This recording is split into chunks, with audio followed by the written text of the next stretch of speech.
How's it going, folks, and welcome back. It's episode number 90 of Park 2 Primera today. It is officially the start of season number 10. Alessio Avramidis is no longer at Racing. I've sold him to Bayern. Now, you might be sat there thinking, how much did you sell him for, Jack? Great question. 200 million. Yeah, I know. I couldn't turn that down. Funnily enough, 200 million for Avramidis is absolutely mad. And I know someone's going to say, Jack, you added a manager at Bayern. I didn't. Hans Flick is still the manager. He's won 10 leagues in 10 years. He's done very, very well. I'm not sure he's done entirely well with this Avramidis signing. I mean, look, £200 million was too much to refuse. And I will level with you now. It's been a busy summer. I've overhauled the first team with some superstar players. If we don't win the Champions League this year, I have failed. I feel like I've done just about everything in my power to make it happen. This very much is a new look Racing for this season with a lot of sales and, well, signings as well. Some really top quality players. I have decided to forgo my longer term legacy to get success in this final season. And one of the routes we did that was by selling some B team players for £85 million. Some crazy money made here alongside the Avramidis sale. You can see here, Aguilera departed us for 13 million. Good player, came through our youth team, but ultimately not overly convinced about his long-term potential. He did have an issue last year with a hip injury and then also knee tendonitis.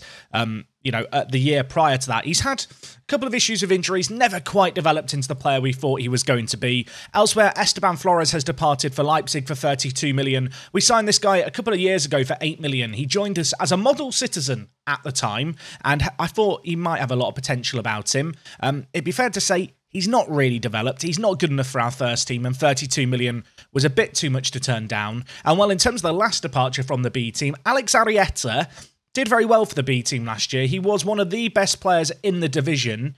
However, Tottenham bid £40 million. Even with the potential he's got, at 20 years old, I'm not overly convinced he's ever going to fulfil the potential to slot into our first team. So to receive £40 million for him, it felt like a bit too much to refuse. I don't think I talked about it last year. The B team did very, very well last year. Round of applause, please, for the B team. I think they got lost in the shuffle of everything else going on. They actually finished joint top of La Liga Smartbank and missed out on the championship based on head-to-head against Deportivo. Given the fact I've sold 3 of their key players, they're probably not going to do that again this year. But, that performance last year saw some of the players get inflated in value, and we've capitalised. So moving into first team transfers, a couple of sales happened just before the season ticked over. You can see here, Jonathan Martinez departed for Roma for 16 million. A player who came through our youth academy. I was quite high on him. I gave him a lot of first team opportunities. It'd be safe to say he sadly didn't quite have the potential that we hoped he might have. But nevertheless, 16 million, not a small sum of money. Of course, Avramidis also departed us. And between, those 2 sales plus the 80 million from the B team, it left us with just shy of £300 million to spend. That was before I sold even more players.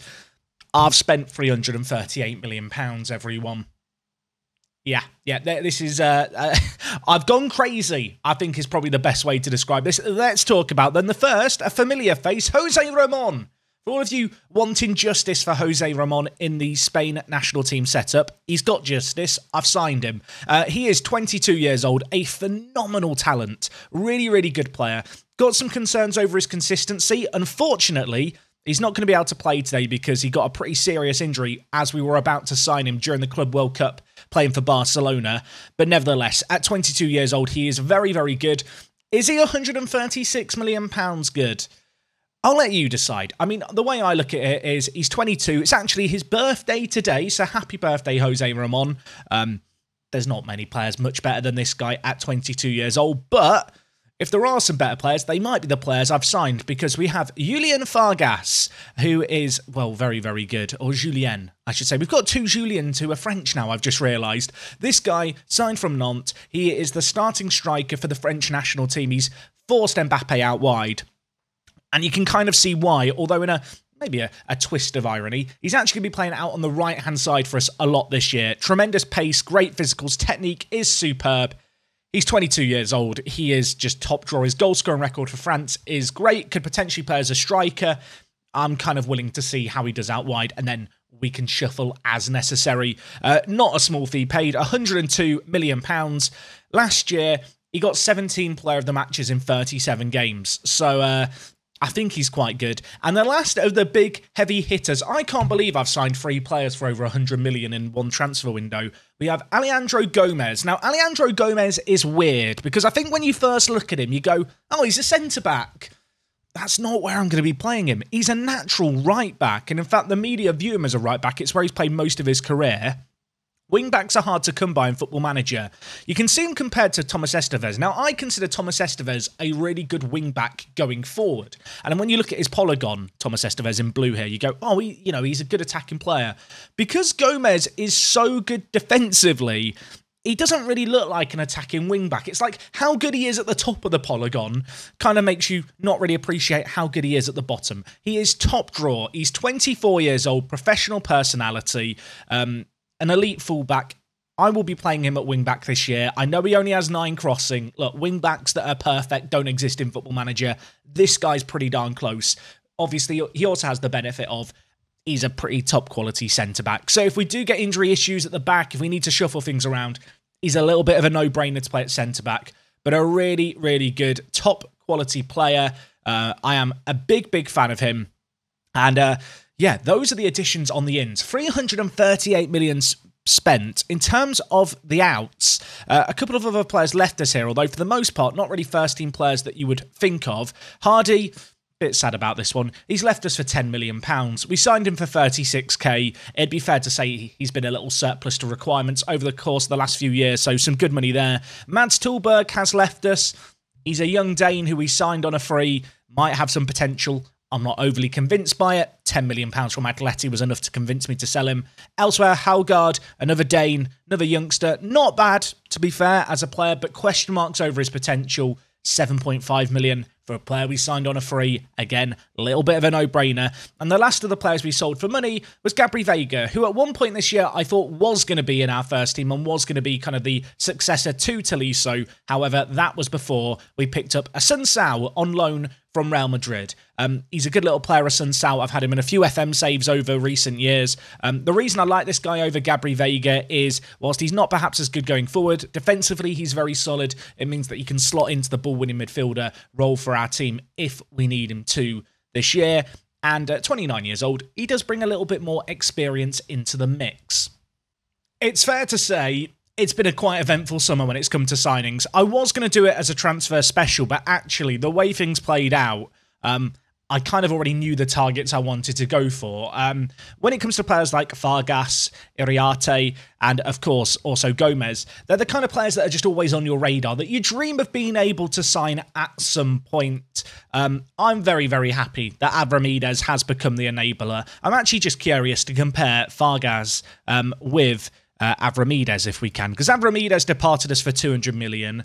Vargas signed for half that price. I mean, to be fair, Avramides was a very good player for us, but he never really performed to his attributes, I don't feel like. Knowing my luck, he'll now beat us in the Champions League final playing for Bayern in the summer alongside Pablo Torre. But I don't know. I look at the players we brought in. I look at how they fit into the system. It's hard not to get a little bit giddy and a little bit excited for this coming year. Just as a reminder, this is going to be the final season here at Racing. I want to end it on a high. I did talk about it last time, but this year we're not going to focus too much on the league. There's not going to be quite as many episodes. Of course, we've still got the World Cup coming up in the summer. The big focus is on the Champions League. We've won everything else at this point. With that in mind, we're kicking off the season today. We're taking on Atleti. I wanted to do this episode because we're taking on Atleti, but we will be going probably quite significantly further into the future between this and next episode. Now, in terms of team selection for today's game, this is my best 11 when everyone's fit. It's a very familiar sight, I hope, the system. The only difference really being that Jose Ramon will be playing out wide as an advanced playing maker for us once he's fit. Unfortunately, he, amongst a load of other players, are not fit for today's game. So we are going to have to do a little bit of rotation. So let's get that sorted. The first thing I've got to do is bring in Galini and then push him up a position because he still doesn't know how to play left back. He can play left wing back and right back naturally, but the concept of a left back is lost on him. Elsewhere in the team, Petros Rolo's injured, so the way we're going to overcome this is kind of simple. We are going to bring in Thomas Estevez to play right back and then Aleandro Gomez. Then you world-class centre-back and right-back, is going to go in at centre-back. And then, of course, we've got Jose Ramon out on the left, who is not available for today's game, but that is not so bad. We're going to bring in Sao, and actually, for this game, I am still going to play him as an advanced playmaker, just because I want to get a feel for how the role is going to operate within this system. But no, going to be interesting to see how Vargas gets on today, also how Gomez gets on. The rest of the team, though, is fairly familiar. Whilst we brought in a few top-quality, world-class players, the team itself hasn't actually changed that much in terms of the main personnel here. Obviously, with the likes of Vargas coming into the team, it does mean that Pedro Porro now finds himself on the bench. Similarly, Estevez is probably going to be on the bench more often than not, and of course, the same with Sao. At the same time, one thing that I think has really benefited us here at Racing and led to the success we've had over the last couple of seasons is just having tremendous squad depth, and we have that, and we have a load of quality now, which can only be a really, really exciting thing. But anyway, let's see how we get on. We want to start the season on a high. If you were wondering in terms of pre-season predictions, we are currently predicted to finish second, narrowly behind Real Madrid, to be fair. And if you look at the Media Dream 11 here, you can see we've got Ramadani in there, Gomez is in there. Interesting to note that Julian Combe is in there. Of course, we signed Julian for a free. And I'm kind of surprised with all the other players that we've signed that he's the man who pops up there. Elsewhere, Vargas is listed as a striker. Of course, he's playing out on the right wing for us. If, for whatever reason, we're not happy with how things are going with Siapina up front, we can make that fairly obvious change. But anyway, let's get into this. A chance to see what we're made of going into this final season. We've added some top quality players. I've also got to say a quick thank you to Whitey, who's provided some new 3D kits for us to use for the final season here at Racing. I realised midway through today's episode, I hadn't got them sorted. I've got them sorted now. We've got some brand spanking new kind of kits for this year. Hopefully they're going to inspire us, and hopefully this match right here is going to mark our march, shall we say, to back-to-back La Liga titles. To do it 3 times in a row would be a great way to kind of show the sustained success we've built here at Racing. It's still a young squad. Players that we've signed this year are very, very young as well. I think the average age of the 3 £100 million men is only 22. So the future's looking bright here at Racing. I feel like we're leaving things in a very good position. But I really want to win the Champions League. I don't know if I've mentioned that. I really want to win the Champions League. Also, want to win this game here, which is probably where I should have my attention. Sao, corner, whipped in, headed away by Rafael, but we should still get the ball here. Sandro Tonali. Very interested to see how Vargas does for us out on the right-hand side. And while speaking of the devil, here he is. Falls to Hannibal, hits it just wide of the mark from range. Early stages of this game looking pretty promising, though. We've had 59% of the ball, and we've got another set piece here as the ball is whipped in by Sao, and Gvardiol is there. And 11 minutes into this game, it's a man who's been a pretty imperative part of the team. He signed for us, and we made it to the first Champions League final. We've never really looked back since then. Gvardiol, bit of a set-piece demon, very good defensively. £62 million at the time felt like crazy sums of money. Heck, even at the start of this summer, that would have felt like a crazy sum of money. But God bless Avramidis, God bless the under 23s. No, the B team youngsters. You guys have funded these moves. And, things in this game looking really good. Atleti yet to have a shot on target. Who is their manager? It's Paco Gemez. I don't know who that is. I thought it was Zidane just because it's a bold man in the match engine. So who else was it going to be? Either way, that would have been a hill turn, wouldn't it, if Zidane had just ended up as Atleti manager. Anyway, also, Thomas Estevez, you're on the ball, mate. Let's focus on the game, Jack. He's going to play it inside. It's not the best ball in.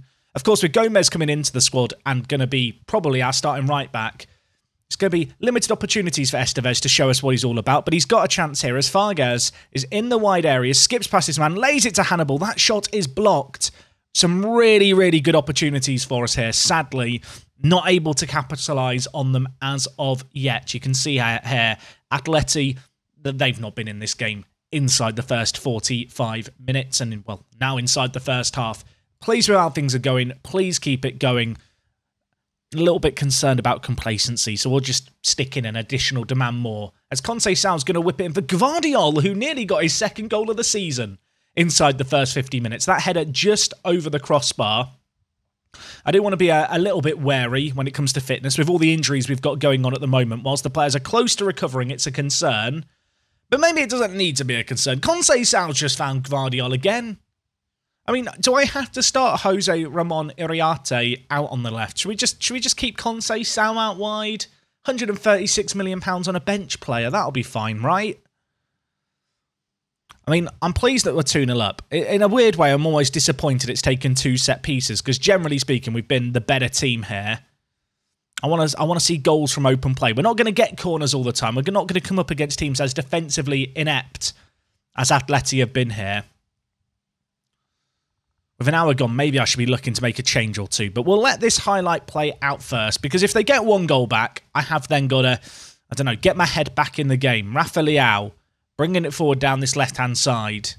Can we do some defending? Of course we can do some defending. Estevez wins it. Hannibal tries to get it forward to Siapina. It doesn't quite get there, but Vargas is going to help it on his way. And now Siapina pulls it back. Conceição has just scored. He's got a goal and 2 assists. He's meant to be on the bench this year. How do I drop him? I guess it's not the worst problem to have. I'm very pleasantly surprised as well here by Siapina's pass back. That was a really, really difficult pass. There was not really an obvious option in the box, but he picked out Conceição. 3-0, 60 minutes gone.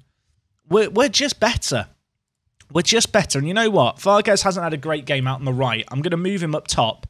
And I'm going to bring in Pedro Porro out on the right-hand side. Elsewhere, I think it's time to give Julian Combe, the man who signed on a freebie from Saint-Etienne, a chance to show us what he's all about. He's going to come in at centre attack in mid. And now, Galini's injured. A little bit awkward here. Right, Gvardiol, you are now a left-back. And then Galarreta is going to come into the middle. I quite like having Galarreta at centre-back now, because now he gets to play alongside Gomez, who we've just signed. You know, 2 Argentine internationals side by side. They know each other. They've got an understanding. It's going to be perfect. This has been a really, really good performance, though. You can see here, Atleti's wide players are both on below 6s. Our wing-backs have absolutely bullied them in this game. And Atleti just haven't created anything. It could get worse as well. It's, well, 3-0 here. I would quite like to keep the clean sheet as Esposito brings it forward. Galarreta, nice win there, but gives it straight to Mark. Oh, Mark, how are you doing, mate? Nice to see a familiar face on the pitch on the other team. Gvardiol, he's on for a hat-trick technically. I mean, he very nearly got it. First 2 came from set pieces. He was trying to prove the people calling him a set-piece merchant wrong.